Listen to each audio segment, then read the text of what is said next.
Hi everyone, my name is Mayada, and today I'll be discussing my final essay titled E-Learning as a Considerable Complement to Traditional Education.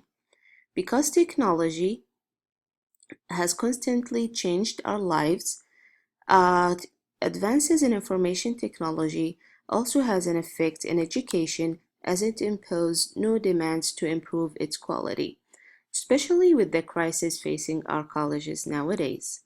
And hence, I would argue that the revolution in information technology at one end and the crisis our colleges are facing at the other end would enable e-learning to occupy a large portion of colleges' educational system in the upcoming 2 decades. Carey dedicated a great deal of his book criticizing American universities as hybrid universities combining research, liberal education, and practical training under one umbrella. Having three distinctive goals would undermine its quality and would lead ultimately to outcomes that are not competitive enough.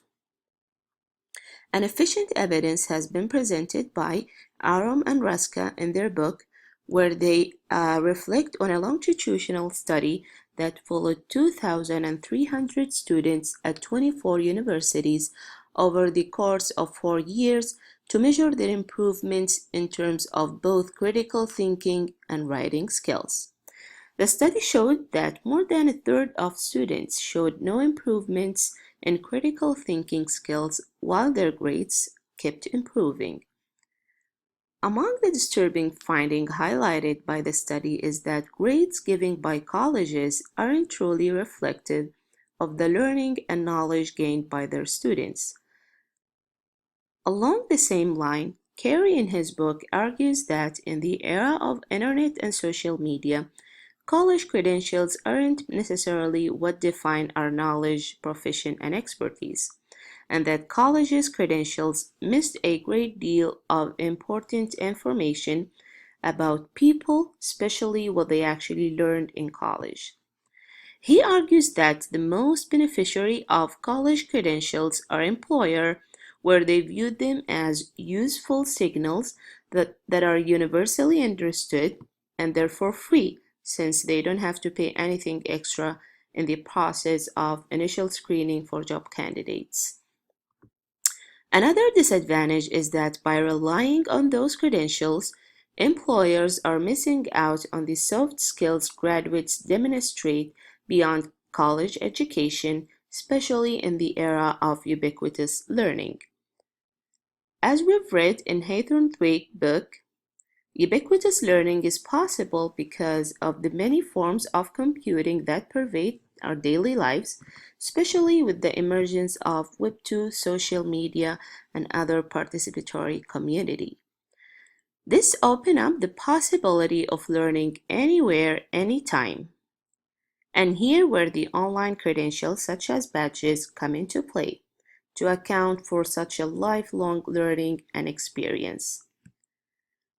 Open Badges by Mozilla would be a great example, as it reflects the soft and intellectual skills. According to Joyce, an educational technologist and a learning designer, Open Badges generate an array of benefits, as it provides a new mechanism for first, recognizing our skills and the informal learning, and second, connecting those skills to provide a holistic picture of our educational identity. Beside college's credential, online education can reduce the cost, including student tuition, because of the way colleges would structure their education operations. In such case, colleges would rely on adjuncts who are paid less compared to full-time instructors in order to run larger classrooms and use standardized courses. Another reason e-learning brings the cost down is because of the investment and innovative business models.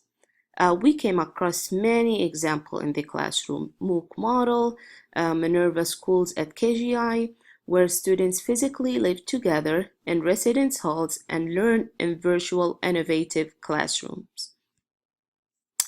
To conclude, I would say given the advances in technology, and the fact that our college's educational system is fraught with peril, I argue that e-learning presents both the academic and the financial advantages to occupy a large component of our college's educational system in the near future.